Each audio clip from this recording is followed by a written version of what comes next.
के किनारे एक घना जंगल था।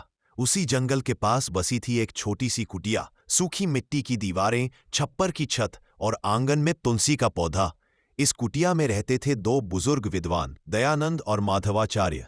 दोनों ने जीवन भर वेद, उपनिषद, न्यायशास्त्र और दर्शन के गूढ़ रहस्यों को पढ़ा, समझा और पढ़ाया था।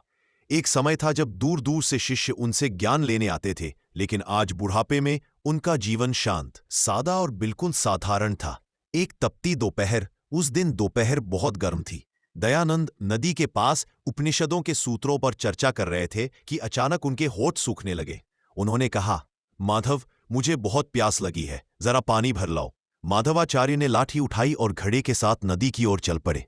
रास्ता लंबा था, धूप तेज थी और उनकी सांसें भारी हो रही थी। वे सोचते हुए बड़बड़ा रहे थे, वेदों का ज्ञान तो है, पर यह शरीर अब वेद जैसा गहरा नहीं रहा। नदी पर पहुंचे, पर नदी पर पहुंचकर उन्होंने जब घड़ा डुबोया तो अचानक एक युवा साधु वहीं आ पहुंचा। वह बोला, महाशय, क्या आप जानते हैं कि पानी लेने से पहले मंत्र पढ़ना चाहिए? माधवाचार्य चौंक गए। वह तो बचपन से यह सब जानते थे, लेकिन प्यास और थकान के कारण वे मंत्र भूल गए थे। युवा साधु ने गर्व से कहा, आप भूल गए, इसका मतलब आपको अभी बहुत सीखना है। माधवाचार्य ने मुस्कुराकर कहा, बेटा, मंत्र भूलना कोई पाप नहीं, लेकिन किसी प्यासे को पानी देने में देर करना जरूर पाप है। युवा साधु चुप रह गया।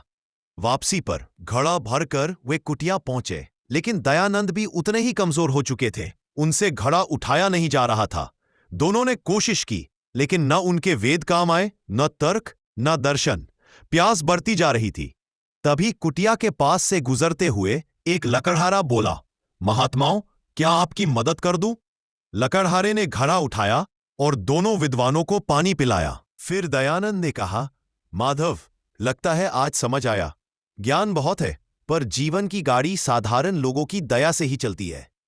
माधवाचार्य ने भी सिर हिलाया। हां दयानंद, वेद हमें ऊंचा उठाते हैं, लेकिन जरूरत के समय एक साधारण व्यक्ति का हाथ ही हमें सहारा देता है।